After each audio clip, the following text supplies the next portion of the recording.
ಸಂಕಲ್ಪದಂತೆ ಸದ್ಗುರು ಶ್ರೀ ಬ್ರಹ್ಮಚೈತನ್ಯ ಮಹಾರಾಜರ ಸದ್ಗುರು ಶ್ರೀ ಬ್ರಹ್ಮಾನಂದ ಮಹಾರಾಜರ ಅನುಗ್ರಹದಿಂದ ಕಳೆದ ವರ್ಷ ಹಾಗೂ ಈ ವರ್ಷ ಶ್ರೀ ಕ್ಷೇತ್ರ ಬೆಳದಲಿಯ ಪ್ರಭು ಶ್ರೀ ಸೀತಾರಾಮಚಂದ್ರರ ದಿವ್ಯ ಸಾನ್ನಿಧ್ಯದಲ್ಲಿ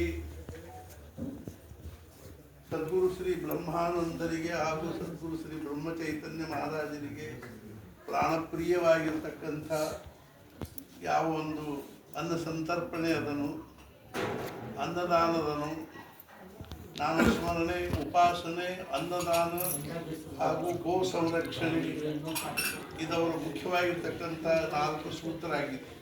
ಮಾತಾಡಬೇಡ್ರಿ ಯಾರು. ಈ 4 ಸೂತ್ರಗಳನ್ನು ಬ್ರಹ್ಮಾನಂದ ಮಹಾರಾಜರು ತಮ್ಮ ಜೀವನದುದ್ದಕ್ಕೂ ಆಚರಿಸಿಕೊಂಡು ಬಂದರು. ಅಂಥ ಒಂದು ಬ್ರಹ್ಮಾನಂದ ಮಹಾರಾಜರಿಗೆ ಪ್ರಾಣಪ್ರಿಯವಾಗಿರ್ತಕ್ಕಂಥ ಸದ್ಗುರು ಶ್ರೀ ಬ್ರಹ್ಮಾನಂದ ಮಹಾರಾಜರು ಗೋಂದಾವಲಿಗೆ ಬಂದರೆ ಮಹಾರಾಜ ಹೇಳ್ತಿದ್ರು ಸಾಕ್ಷಾತ್ ಅನ್ನಪೂರ್ಣ ಬಂದಾಳೆ.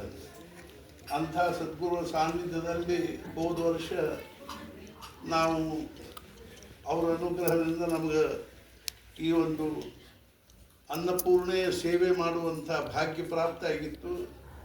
ಅದೇ ರೀತಿಯಾಗಿ ಈ ವರ್ಷವೂ ಆ ಭಾಗ್ಯ ಸದ್ಗುರು ಅನುಗ್ರಹನ ನಮಗೆ ಪ್ರಾಪ್ತ ಆಗಿದೆ. ಈ ಒಂದು ಅನ್ನಪೂರ್ಣೆಯ ಒಂದು ಸೇವೆಯನ್ನು ಚೈತನ್ಯ ಆಶ್ರಮದ ಸರ್ವ ಸದ್ಭಕ್ತರೊಂದಿಗೆ ಸಾಧಕರೊಂದಿಗೆ ಕೂಡಿ ನಾವು ಯಥಾಶಕ್ತಿ ಇಲ್ಲಿ ಆ ಸೇವೆಯನ್ನು ಮಾಡಬೇಕು ಅನ್ನೋ ಭಾವನೆಯಿಂದ ನಾವು ಬಂದೀವಿ. ಹೋದ ವರ್ಷ ಇದೆಲ್ಲ ಪೆಂಡಾಲ್ ಹಾಕಿ ಅಡಿಗೆ ಪಡಿಗೆ ಆಗಿತ್ತು. ಈ ವರ್ಷ ಸದ್ಗುರುರ ಸಂಕಲ್ಪದಂತೆ ಈ ಒಂದು ಭವ್ಯವಾಗಿರ್ತಕ್ಕಂಥ ಅಡುಗೆ ಮನೆ ಸಿದ್ಧ ಆಗಿದೆ. ಇದರಲ್ಲಿ ನಮ್ದು ಯಾವುದೇ ರೀತಿಯಾಗಿರ್ತಕ್ಕಂಥ ಕರ್ತೃತ್ವ ಇಲ್ಲ.